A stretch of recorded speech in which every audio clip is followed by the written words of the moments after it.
Chronicles 25. Amaziah, king of Judah. Amaziah was 25 years old when he became king. He reigned in Jerusalem 29 years. His mother was Jehoaddan. She was from Jerusalem. He did what was right in the eyes of the Lord, but did not wholeheartedly.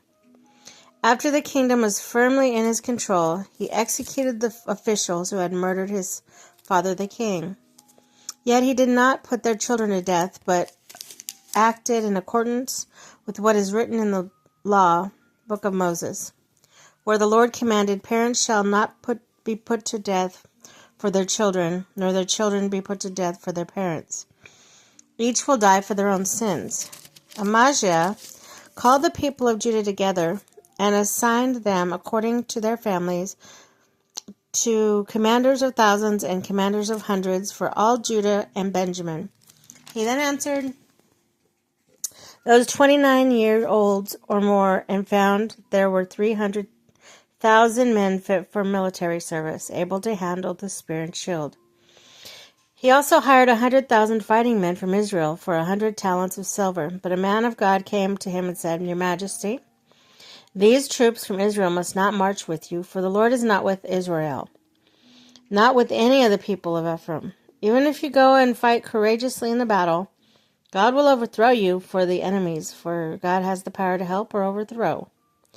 Amaziah asked the man of God, "But what about the 100 talents I paid for these Israelite troops?" The man of God replied, "The Lord can give you much more than that." So Amaziah dismissed the troops who had come to him from Ephraim and sent them home. They were furious with Judah and left for home in a great rage. Amaziah then marshaled his strength and led his army to the Valley of Salt, where he killed 10,000 men of Seir. The army of Judah also captured 10,000 men alive. He took them to the top of a cliff, threw them down so that they were all dashed to pieces. Meanwhile, the troops that Amaziah had sent back had not allowed to take part in the war, raiding towns belonging to Judah from Samaria to Beth Horon. They killed 3,000 people and carried off great quantities of plunder.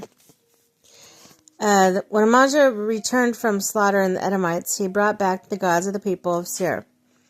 He set them up as his own gods, bowed down to them, and burned sacrifice to them. The anger of the Lord burned against Amaziah. He sent the prophet to him who said, "Why do you consult these people's gods, which could not save their own people from your hand?" While he was still speaking, the king said to him, "Have we appointed you an advisor to the king? Stop. Why be struck down?" So the prophet stopped but said, "I know that God has determined to destroy you because you have done this and have not listened to my counsel." After Amaziah, king of Judah, consulted his advisors, he sent this challenge to Jehoash, son of Jehoahaz, the king, son of Jehu, king of Israel. "Come, let us face each other in battle." But Jehoash, king of Israel, replied to Amaziah, king of Judah, "A thistle in Lebanon sent a message to a cedar in Lebanon. Give your daughter to my son in marriage." When wild beasts in Lebanon came along and trampled the thistle underfoot, you say to yourself that you have defeated Edom, and now you are arrogant and proud. But stay at home. Why ask for trouble and cause your own downfall and that of Judah also? Amaziah, however, would not listen, for God so worked that he might deliver them to the hands of Jehoash, because they sought the gods of Edom. So Jehoash, king of Israel, attacked. He and Amaziah, king of Judah, faced each other in Beth Shemesh in Judah.